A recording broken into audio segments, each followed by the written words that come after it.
This is a story about peace, faith,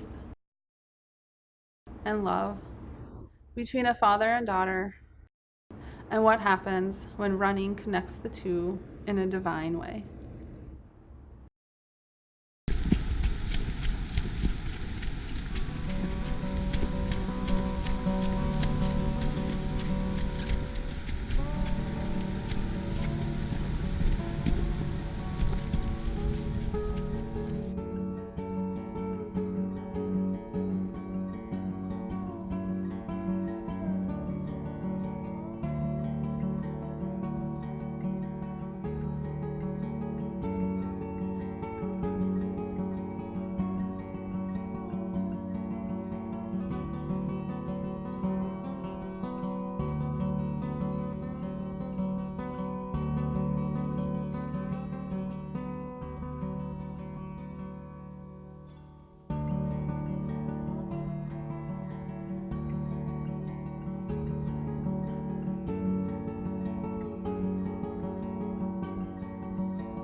I fell in love with running in 5th grade when I began running on the trails and on the dirt road by my dad's house.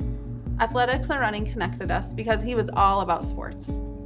My dad was very athletic and was a football and basketball star in high school.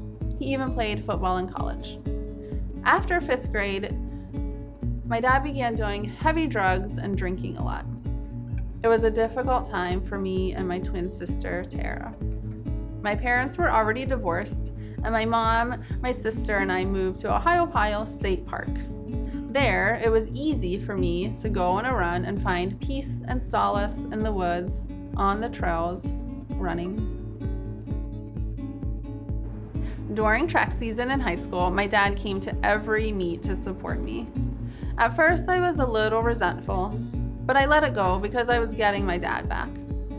He helped me train and supported me at every meet.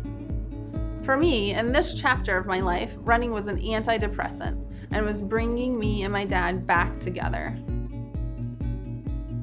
You never missed a track meet, the loudest to cheer me in first place. When I was too far for you to come, you were the first I'd call after every race.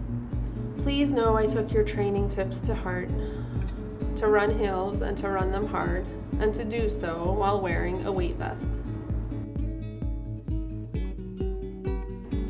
A decade later, after graduating high school, I was living the river rat lifestyle in New Zealand with Eric, my boyfriend at the time. We were looking for a new place to live, somewhere we could get jobs, so we chose to move to my hometown, Uniontown. We arrived in Pennsylvania on February 14th, 2012, the day before my dad's 60th birthday. I had been planning a surprise birthday party for him from New Zealand, communicating with my sister back home. Moving back home was easy as I had missed my family. We worked as whitewater rafting photographers, and I was always on the Youghiogheny River with my dad.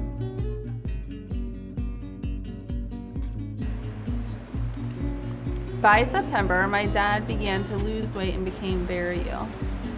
My sister and I finally convinced him to go to the hospital. He was diagnosed with pneumonia, which affected his already bad lungs from heavy smoking. At the time, I was training for my first ultra, as well as an obstacle race and some local 5Ks. My dad didn't get to attend as planned because he was in the hospital. By mid-November, he was still in the hospital. He was telling me about a local race called the Mount Summit Challenge, which is 3.5 miles straight up a mountain, so I began to train. Eric was in Nepal, traveling and kayaking. I began to feel a little funny, so I decided to take a pregnancy test. Sure enough, I was pregnant and super surprised and excited. I Skyped Eric from Nepal and told him the news and to please come home quickly. I discontinued training for the Summit Challenge. Over the next 8 months, My dad wasn't improving, he was just getting worse. But I was pregnant, so there were conflicting emotions of grief and joy. At 1 a.m. on June 1st, 2013, I received a phone call from my dad's sister. She said he had finally passed. Oh, to Dad. My biggest fear as a child was one day you'd climb a tree and God would take you from me. A bittersweet tragedy, yet most people's dreams. To die doing what one loves, flown in haste to the heavens above. Never did I picture it like this. 8 months suffering, hospitalized, sick. June 1st was your last day.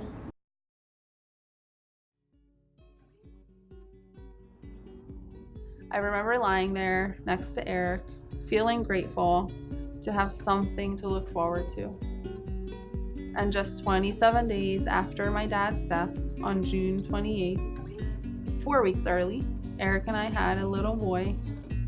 We named him after my dad, AJ Cunningham. June 28th arrived our sweet AJ. Abby Jennings is his name. Do you know we named him after you? Are you watching us from beyond the blue? In April of 2015, I had trained for and was about to run the Mount Summit Challenge, the race my dad had told me about while he was in the hospital. 3.5 miles, 1,200 feet of elevation gain.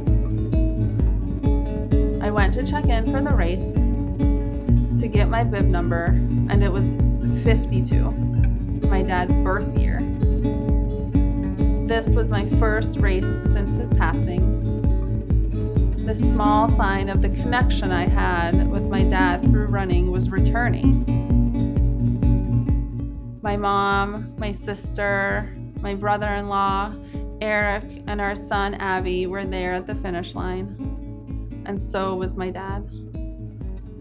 He instilled the belief that I could earn a podium spot, top 3 overall, and I crossed the finish line as 2nd overall female. In my second race after my dad's death, my bib was 252, his birth month, February, and year. And once again, I placed 2nd overall female.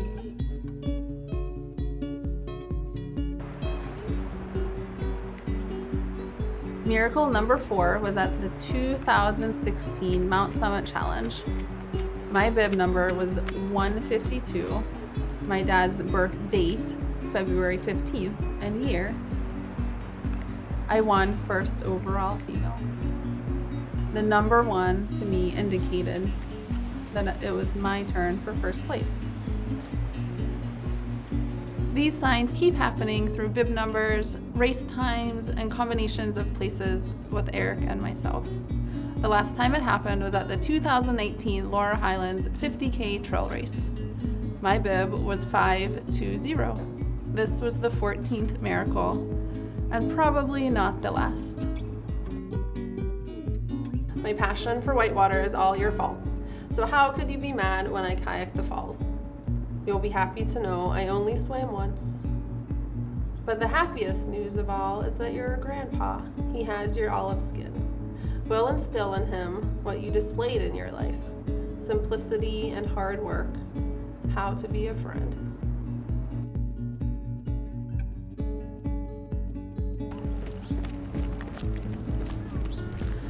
On April 28, 2019, I once again ran the Mount Summit Challenge.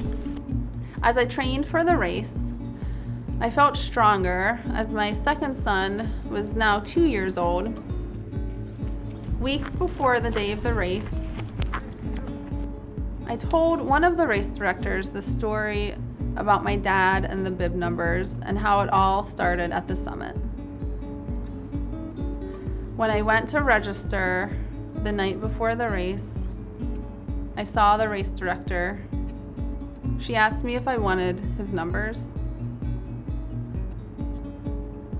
Gratefully, I said yes.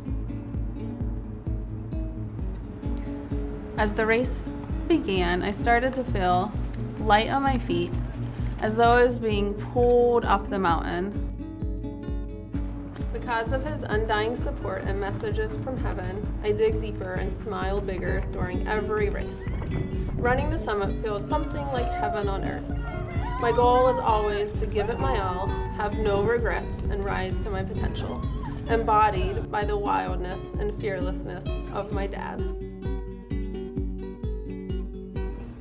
Now that I have my family and my sons, I just want to support them in whatever they decide to do and be there for them like my dad was and still is there for me. Everybody knows running is an independent sport, but without loved ones supporting you, it's less meaningful. Racing and people supporting the racers is where two worlds collide to make a beautiful connection between people. Relationships, divine experiences, adventures. These are the gifts running, racing, and trails have given me, and the gifts I give my sons and my husband.